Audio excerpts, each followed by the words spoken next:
A Space for the Unbound is a slice-of-life adventure game set in rural Indonesia in the 90s. Developed by Mujikan and published by Chorus on consoles, this is a game that instantly grabbed my attention with its visuals alone. I mean, just look at it! But we're gonna see if there's more to it than just the visual presentation.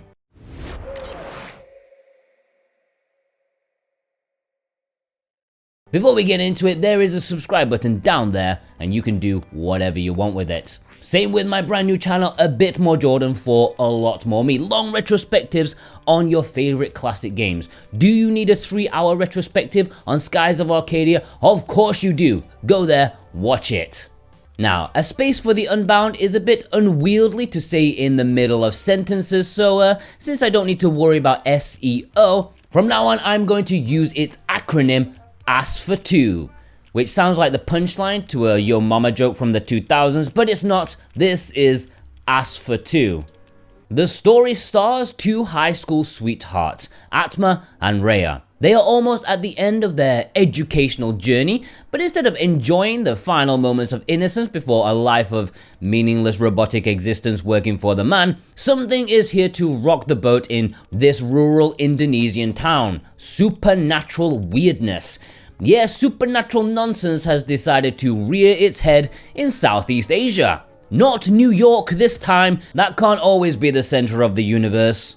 These two sweethearts who have just made a bucket list of things to do before graduation, like pet the fluffiest cat in town, get a high score in the local arcades, and eat an entire Black Forest gatto, they end up getting heavily involved in this supernatural stuff.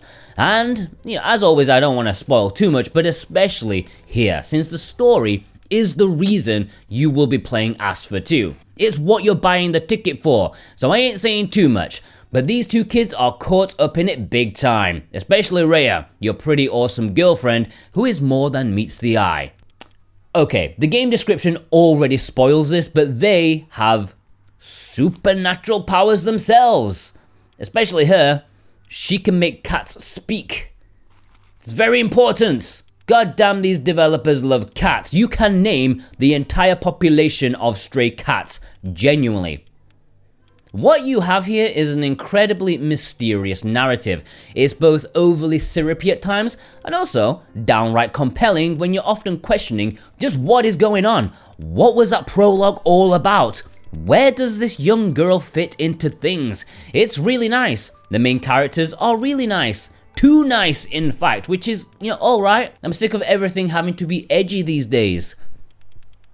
You're getting a good story, some cute dialogue, some mildly funny moments, and plenty of heartfeltedness, which I'm pretty sure isn't even a word, but I'm going with it. But yeah, if you're here for the narrative, you are going to want to dive headfirst into AS for 2. The gameplay, on the other hand, is somewhat basic. It's almost an old school point-and-click adventure game. You walk around and talk to people, solve problems, grab this item for this thing. You need to build a cat shelter? Okay, go grab all the materials and bring them back here. That's the mildly boring quests in the outside world, but at various points, you'll be using a special book which allows Atma to delve into people's psyche and solve their personal issues, things that are on their mind plaguing them.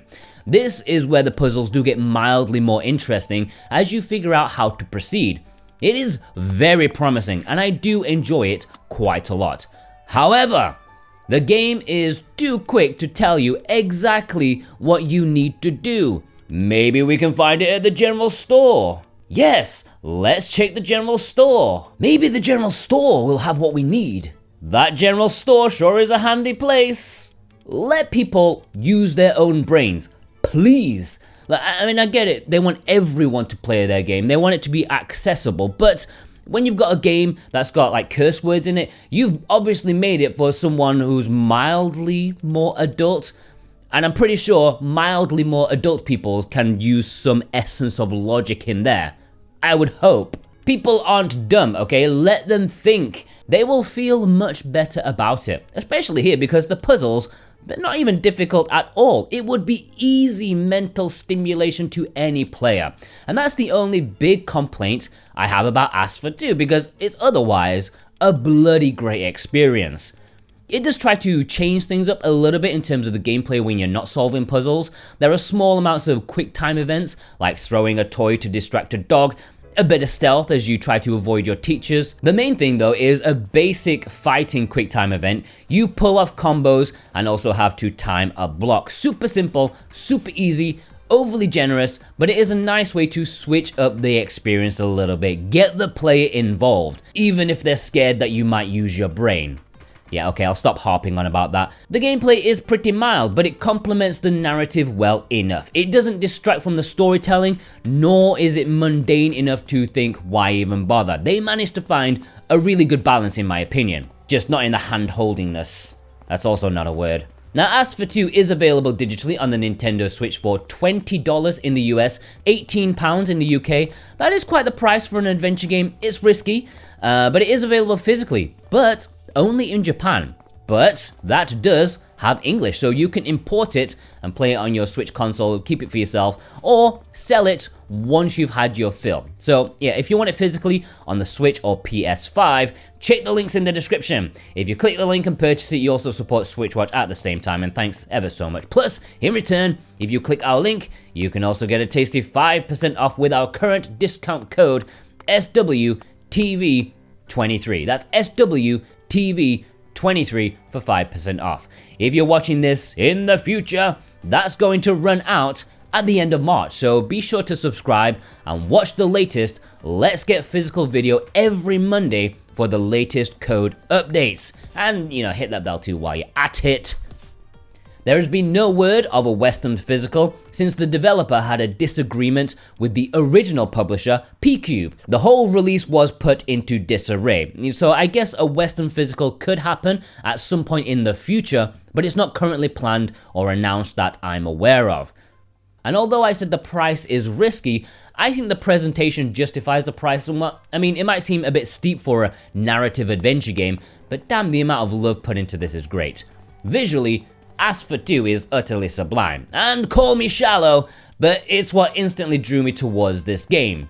Usually I need like flamethrowers or mechs to instantly get me excited, but who'd have thought the Indonesian boondocks in the 90s would get me so tickly inside? But it does. Just look at it, it's fabulous. Pixel art perfection. I'm not quite sold on the TV-like border around it, but I suppose it adds a bit of style. The backgrounds look so homely. You can almost feel the sun and the shadows. You can feel the steamy rain. The character sprites are amazing too, really nicely detailed and animated. It is a wonderful game to look at. You could just take screenshots of this game and use them as your desktop wallpaper, or for YouTube music compilations. You know what I'm talking about. Speaking of music, Asphalt 2 sounds amazing. If I had to describe the musical theme, it would be reminiscence. This is a soundtrack that oozes the good old days. Composed by a person whose name I really don't want to butcher, but I'm going to do it anyways, Mastito Bakhtia. They've done a fabulous job. Now, I believe some of the tracks are available to sample on YouTube, and I advise giving them a listen. It's really lovely to hear. Obviously, there is variety in here too, but the slow, chilled, warming days of spring and early summer really hit the hardest for me. Overall, if you like narrative-focused adventure games, then Asphalt 2 is a no-brainer. If you need some action in your life, it's probably not going to do too much for you, but the brilliant visuals and music make for a captivating experience in this very unique time, setting, and premise. I'm not going to go massively overboard with this, but it was the perfect game for me in my current mood. It's cold and miserable right now where I am, but this made me feel super cozy at a very much needed time. The developers have done a really nice job, and I would give it higher marks if it trusted the player to use their brain. Come on, you don't need to tell me the solution before I even know the problem, and it's not as though anyone would get stuck without them. Anyways, an 8 out of 10. Alright, many thanks for watching. If you watched all the way through, I want to know who you are because you help us grow. If you watched all the way through, leave me a cat emoji in the comments because Asphalt 2 goddamn loves cats. Please check out some of our other stuff. We've got a lot of stuff around this time. I'm recording this quite in advance, so I'm not entirely sure what's out right now, but we should have a Never Awake review, a Tristia review around this time, digital bargains every week, and every Monday, all the physical releases on the Switch. Asphalt 2 featured this week. Go watch it! Although you'll probably spend a lot of money. And finally, speaking of money, if you want to purchase this physically, please consider using the links below. Thank you ever so much.